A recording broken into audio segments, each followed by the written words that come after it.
Dear students, in today's module, we will talk about database integrity and how to maintain database integrity.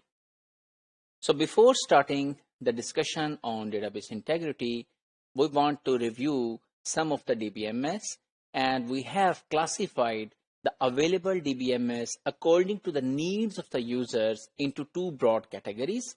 One are inexpensive DBMS and the others are expensive DBMS. So let's talk about first on inexpensive databases, which are very economical. So they are normally used for personal usage and have a single objective, that to shield the user from technical details of the database implementation, and you are able to record your data into the database.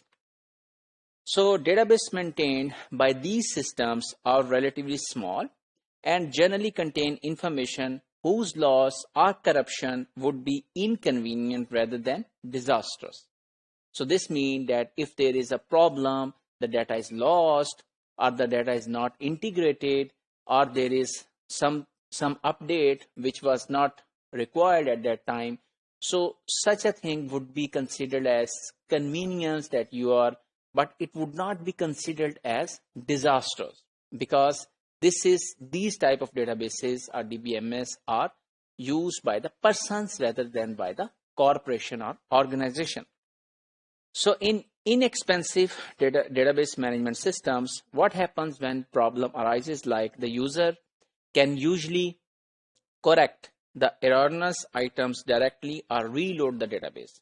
So whenever there is a problem, so user can interact with that database and can correct the things and manually make the modifications required to bring that copy up to date in the database, and then again it's running. However, in commercial database management systems, normally this database is large and multi-user, and it is being used in the corporate environment. The cost of incorrect or lost data can be enormous and can have devastating consequences. So this means that if there is any problem with the data, so that would not be considered as inconvenience to the users, rather it would be considered a disaster, because that database is being used by the whole corporate. So in commercial database systems, the major role is to maintain the database integrity. So what is that integrity? That guarding against problems such as operation, that some reasons are only partially completed, or causing inaccurate information in the database. So for example, you want to transfer some of the amount from one account to another account, and that transaction or that statement could be subdivided into different statements, as we discussed in the machine learning paradigm when we were discussing that how machine process the instructions. So what will happen if partially that transaction has been done or completed?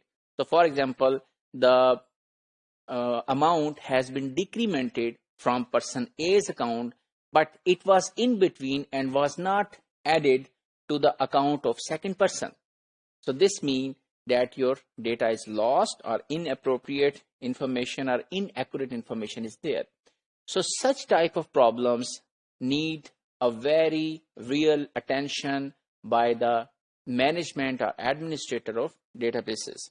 So that's why such kind of commercial database systems are very costly, because they provide such mechanisms. So what would be those mechanisms? We will be discussing three of those mechanisms. One is the commit, then rollback protocol, and the locking.